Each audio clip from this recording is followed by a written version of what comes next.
Welcome to Health Matters, a public health information show produced by the Farmington Valley Health District. I'm your host, Justine Ginsberg. Now, due to popular demand, we are back and we are going to make a regular segment on Health Matters. I think we're going to call it Kitchen Talks.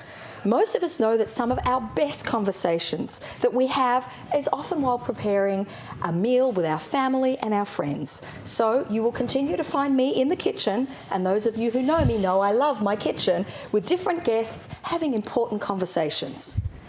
As we've discussed on previous shows, Resilience Grows Here is a veterans' mental health initiative that's been grant funded by the Movember Foundation and has allowed Farmington Valley to begin to address the stigma of mental health in our communities. One of the important ways that we are addressing this is by partnering with local schools to not only reduce the stigma of mental health, but increase student and staff's life skills of resilience. One of our partners is the Canton School System, and they have been doing some amazing work with staff and students in learning about the importance of emotional intelligence. Emotional intelligence? It can cover 5 main areas: self-awareness, emotional control, self-motivation, empathy, and relationship skills. It is, of course, important for good communication with others and is therefore a gateway to better learning and friendships, better academic success and employment.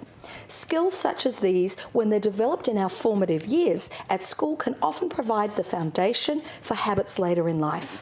So here to talk to us about the importance of this work is our dear friend, the Superintendent of Schools of Canton, Kevin Case. Welcome, Kevin. Thank you, Justine. Thanks for having me back. My pleasure. I think you might have started something here, my friend. I hope so. Okay, so before we start our kitchen conversation, which I think we might call, Kitchen Conversations with Kevin, we could, I like it. We could start quite the following. I believe we're making your favourite cheesecake. Yes. We threatened last time. Yes. We deliver. So you had heard that I'm famous for making my cheesecakes. I am, and you don't tell Justine that and not get away with it. So you might wonder, well, what does cheesecake have to do with emotional intelligence? What does cheesecake have to do with emotional intelligence, Kevin? But stress tolerance, how do we deal with our stress, is a big component of emotional intelligence. Absolutely. So I deal with my stress by cooking. So do I. Not always eating everything that I cook, I just want to make that clear. But yes. I do enjoy being creative, and I love being creative in the kitchen and cooking. And you know what? My favourite place to have a conversation is in the kitchen because A, yes. you get to create a nice meal, and B, I think particularly when you're dealing with teenagers, and both you and I have recently had teenagers that have moved on to become young adults. Definitely. Some of the best conversations I ever had with my boys was actually in the kitchen. Absolutely. Because, you can actually talk to each other about sometimes embarrassing things. You don't necessarily have to make eye contact, which with teenagers can be a little threatening. So true. Absolutely. It's so true. So before we launch into cheesecake preparation, I want the viewers at home to know that the recipe is going to be available online. So if we're not talking about what we're doing, do not stress. It will be on the Farmington Valley website, it will be on the Resilience Grows Here website, and on our Facebook sites as well. So while we begin chatting, how about I press the graham crackers into the the tin, and maybe you zest some lemons? All right, that sounds good. Sounds like a plan. Interesting. So before we start talking about emotional intelligence, I just want to say the credit to this recipe goes to the Barefoot Contessa, Ina Garten. Any recipe I make of hers comes out really well. So that's the recipe that I'm following today. And may I point out that standing next to Kevin, who is a very tall gentleman, I am anything but barefoot. I'm wearing my highest heels. I need to at least be able to look you in the eye. So what do we do? So we begin with 1.5 cups of graham crackers. Okay. We add a stick of unsalted butter to the mixture, and 1 tablespoon of sugar, which I've already added. Excellent. So I'm going to get mixing of this. Then we can just mix that up. Then I'm going to ask you some questions because the viewers at home are going to want to know why the Canton School System is focusing on social and emotional learning. So what does it mean and why are you implementing it? Social and emotional learning is key to a human being's success. Okay. So the research has shown the earlier that we start teaching social and emotional learning, the more successful and happy a person will be. So that's why the focus beginning right in kindergarten. on developing these skills. Research has shown that students with strong emotional intelligence attributes, yes, that they get along better with their peers, they have better relationships with both adults and peers, there are fewer behavior problems, and they do extremely well academically. Okay, so I know you talk about the EQ Academy. I'm assuming it's not an equine academy? No, it's not. No horses? It's not. We call it, no horses. we call it the EQ 2.0 Academy. Okay, so you might need to give us a little more information about that, my friend. Absolutely. So it's before teachers can teach these strategies in the classroom to their students, teachers need to be trained as to what emotional intelligence is and what that means for oneself, and then how to implement that in the classroom. So we have 35 teachers who gather together 5 times this year, receiving professional development in each of the attributes of emotional intelligence, which we'll discuss in a couple of minutes. Teachers come on their own time after school for 2 to 3 hours each session, and they learn about the various components of emotional intelligence. They not only learn what the component entails, but they learn strategies to improve that area with themselves, and then they go into the classrooms and implement strategies to help the students improve those areas. And this is across all the grade levels of the Canton school system? Yes, so there are representatives from every single school district, pre-kindergarten through grade 12. So, recognizing that this is obviously a whole school effort, so you are not just focusing this in the high school or just focusing this in elementary school, can you tell us a little bit about what social and emotional intelligence actually is, and how would we define that for adults and for students? Yes, so there are different attributes associated to emotional intelligence. There are actually 18 attributes in six different categories. Okay. The first areas involve self-perception. How do we view ourselves? And the first area is self-regard. Okay. Self-regard is liking ourselves, warts and all, knowing what our strengths and weaknesses are, having a realistic view of that, and being okay with that. And you know, that's tough for an adult to do. It's even tougher for a teenager to do. Absolutely. So all of the attributes we're going to talk about today, think about how difficult it is for us to behave in these certain ways. So that's, again, the importance why we want to teach young children how they can improve in each of these areas. And you know, Kevin, before we jump into all the different attributes, I think it's such an important thing to think that you've got 35 staff that are having to go on this self exploration as well. Absolutely. And like you and I always say whenever we teach together, we're never going to ask our kids to do anything we're not prepared to do ourselves. Absolutely. So if you as an adult know how tough it is to be able to kind of look at yourself and like yourself, warts and all, imagine how hard that is for a 14 or a 15-year-old who's really just emerging into being a young adult. So it's a lifetime process. It truly is a journey. I suppose you're not done. It truly is a journey. It took me 54 years to understand what these components are all about. Well, you know, I suppose it's like many things. You learn until the very last day. That's part of what being a human is. So it's important, I think, that kids know that too, that just because you finish high school doesn't mean you know it all. Absolutely. Despite the fact many kids might think they do. Absolutely. The other components in self-perception, along with self-regard, self-actualization. So that's about setting goals for ourselves and achieving those goals. So what we like to do with our students is have them set goals for themselves and to develop an action plan for how to achieve those goals. Okay. And once students achieve their goals, they develop more self-confidence and they're able to challenge themselves more and achieve better academically. So what would an example of a goal for, say, let's say a 15-year-old student, you know, what could be something that they'd be looking to try to shape? So one thing a student might do is want to improve in the area of writing. So a lot of times elaborating in writing is difficult. Many times a 15-year-old will put something down on paper. They won't want to edit it, revise it, or add details. So a specific goal might be, for every paragraph to add 3 to 5 details Wow. to the statement that they're making in the paragraph. So that's a specific goal, it's actionable, and then you can measure its success. Oh, wow. And then I suppose once you've achieved that, you suddenly realize, I can do this. Absolutely. And Move on to confidence something else. breeds confidence. Confidence breeds success.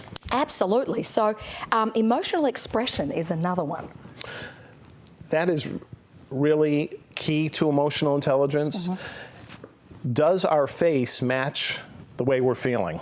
Yeah. So we could be feeling happy inside, but if our face doesn't show that, people will have trouble relating to us. I have a serious job as superintendent of schools. Many times I have a serious look on my face. It doesn't mean I'm not happy, but people have a difficult time reading that. So that's a goal myself. I'm working on my own emotional expression. Well, obviously you have fun when you and I are together because you're always smiling, absolutely. which is a start. You make it easy. Well, there you make go. it easy. Well, that helps. But again, for a teenager or even for a young child to really be able to know what it is they're feeling. You know, I know that I'm angry, but what am I angry about? Like, is that angry frustration? Yes. You know, is it a big word or a little word? So what we like to do is we like to have our students identify what emotion they're feeling when they walk into the classroom. How are you feeling today? Are you feeling happy, sad, angry? And if you really think about it, some of us may have difficulty understanding our feeling, being able to name the feeling. Yeah. Once we name a feeling, then we want to come up with a strategy to deal with that feeling. You know, I was just thinking about how sometimes you're feeling disengaged. Why are you disengaged? Because you're tired. So the solution is get more sleep. Absolutely. Or I'm feeling angry this morning because my dad left for work without saying goodbye. And so the power in this is having a student name the feeling, understand why they're feeling that way, then they're able to move on with their day. So they might journal about their feeling. They might have a conversation in the classroom during a community meeting first thing in the morning with their teacher about that. So naming the feeling, talking about it, and having a strategy to deal with that. And, you know, I was just thinking, if it's a case of Dad left without giving me a goodbye kiss and saying, have a great day, it's an easy solution because Dad probably didn't realise that he did it. And that you think about that brewing in a family and not being addressed, and then Dad just does it every day because he doesn't want to disturb you while you're getting ready, but he doesn't realise how important it is to be disturbed. You're so right. You're so right. And even for us adults. Yeah. We may not feel at our best as we begin the day, but why not? Did something happen last night? Or why are we feeling this way in the morning as we begin our day? So even for us to have strategies to deal with that. Wow. You know. These are resilient attributes, I've got to tell you, and you and I teach this a lot. Absolutely. So what about assertiveness? So we talked about self-awareness, emotional expression. What about assertiveness? So assertiveness, many people when they think of assertiveness, they think that is aggressiveness. But no, assertiveness is all about asking for help. We've done, you and I have done this, had this discussion with our 8th graders also. Yeah. How do you know when it's time to ask for help, and who should you ask for help? Yes. It's a student talking with their teacher. Saying, I need help with math equations. I just don't understand it. Having the confidence to ask for help, making the request for help, and doing it in a respectful way. That's what being assertive is all about.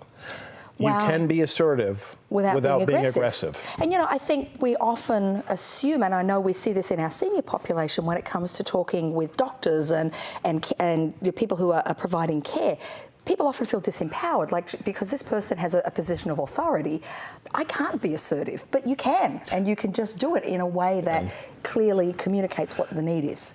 And you know you're being successful if the other person doesn't feel judged. You know, and the other person can say yes or no to your request. And, you know, again, such an important thing for teenagers who already feel as though the world is judging. Absolutely. So to be able to be assertive and get what you need without being judged or labelled. And related to that is the other attribute, independence. Yes. Can a student do things on their own without relying on someone else. And that's so important, especially as a student is in the middle school, high school years.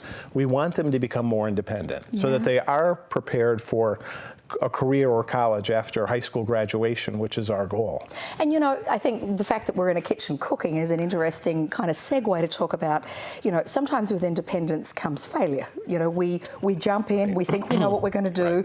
I'm going to make this cheesecake and I'm not going to read the recipe because I read it and I know. And then I bake it and it comes out and it's not quite what I'd expected. The fact that I tried to act independently, there's a lesson there as well. Well done for being independent. But you can ask for help as well. Absolutely.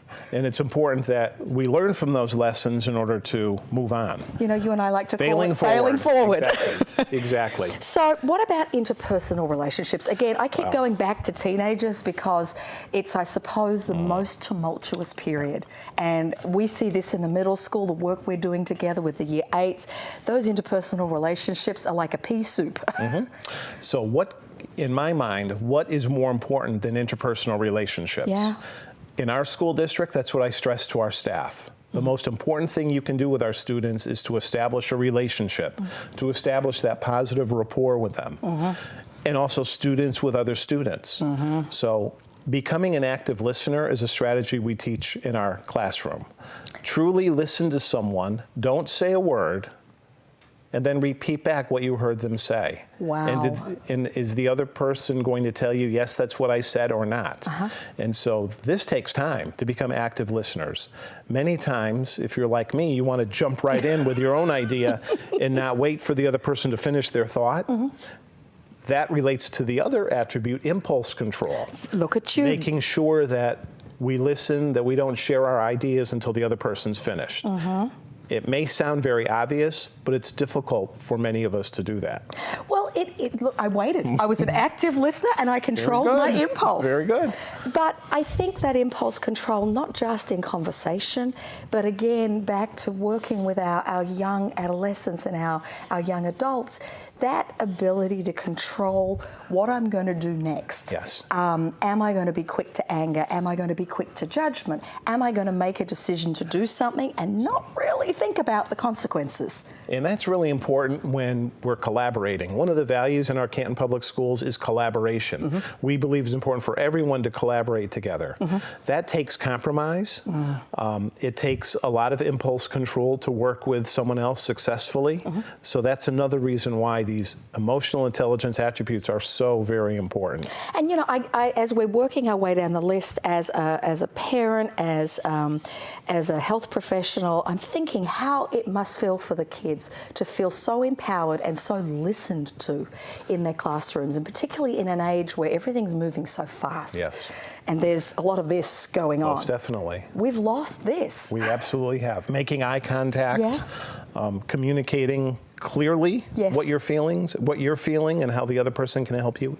You're so right. You're so right. All right, so empathy. This is my personal favorite. The difference between empathy and sympathy. So that's also very important. Yeah. So empathy, as you know, Justine, is about putting yourself in someone else's shoes, understanding how they're feeling, maybe not why they're feeling that way, but understanding how they're feeling so that you can communicate with that person effectively. If a person is not showing if their body language isn't showing the emotions you think they're feeling, for example, if you ask a friend, how are you doing in math? Oh, I'm doing great, but the person's arms are crossed, the body language is closed off, then that gives you an idea that person may not be doing great, and you might want to reach out to that person. How can I help you in the area of math? So it's really being tuned into another person. Tuned into facial expression, body language, and their words, what they're saying. Wow, so there's an underlying theme here of learning to slow down a little and to really be observant. Would you believe we have 4 minutes? I can't believe that. So I just want to let everyone know that what we've done as far as the cheesecake goes, we've mixed our cream cheese with sour cream, some lemon zest, eggs, 5 eggs and 2 egg yolks. Okay. And we've poured it into our graham cracker crust that you so nicely expertly pressed. And so now for the topping, we're heating up some strawberry jelly. And it's working beautifully and here. In a minute, we'll add the raspberries, and that will be our topping for our cheesecake. Okay, and of course, I would never leave you without a finished product. But before we get to the summary, I just want to go over a couple of the final ones, at least mention them. Problem solving, social responsibility, yes. Reality testing, impulse control, flexibility, stress tolerance, and optimism. Reality testing. Tell me about that. That's a tough one. Okay. That's one that I struggle with. Okay. It's understanding what's really happening and not exaggerating a situation. Okay. If your boss tells you that he or she didn't like the project you're working on, if you're like me, you might say, oh my goodness, I'm going to lose my job. And then what? How am I going to feed my family? So one situation, one incident could lead to someone exaggerating the problem. So we need to be good reality testers. We need other people to tell us help us keep it in perspective. And you know, part of, again, I think being a young adult is often we do look at the worst case scenario. We often jump to that absolutely. first. In fact, it's not just a young person's problem, it's absolutely. an everybody's absolutely. problem. The other big attribute that we value in the Canton Public Schools is social responsibility. Yes. That's caring deeply for another cause outside of your own. Okay. Charities, having community service, giving back to the community. Now, some people can overdo that. Some people can be so socially responsible as adults that they don't take care of themselves. And it's important to have that balance. Yeah. Take care of others, but make sure you're taking care of yourself so that you can truly help others and support others. I'm working on that one as well. Yeah, you know what, that's one I haven't mastered myself, as my family would well inform me. So while I'm wrapping up, do you think you can cut us a couple of pieces? I'm going to try so we can We've got to taste this. it, absolutely, because this looks magnificent. Needless to say, this was prepared a little earlier. So, and of course I've picked up the wrong piece of paper. Today, we've learned not only the importance of emotional intelligence, but the creative ways our Canton school system is employing this theory in the classrooms. Research has showed us that helping students improve their self-regulation, the ability to manage their thoughts and feelings, is one of the most effective and efficient ways to support students. This is especially so in secondary schools, with the teenage years having the additional challenge of kids learning to regulate the difference between impulse control and pleasure-seeking behaviours. Teaching our children to be able to name the emotions that they're feeling by developing a vocabulary of emotions, teaching them to be with others and show empathy to what they are experiencing, and creating a classroom environment where the teachers are modelling active listening skills to empower students with the life skills that they need to flourish in a post-secondary school world. Empowering our communities with resilient skill sets not only improves the mental wellness of our families and our schools, but creates an environment where stigma is removed from mental health, and we create normality around asking for help and seeking assistance when faced with difficult emotions.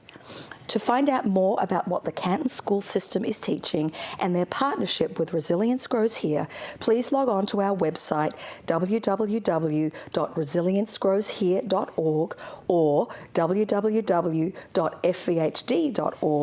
or either of our Facebook sites, RGH, FVHD, or of course the Canton school sites have information about our joint projects and about emotional intelligence. Kevin's cheesecake recipe, as promised, will be available to you on these sites. And remember, until next time, your greatest wealth is your health. Kevin, all right. Cheers. Cheers. We're going to do this.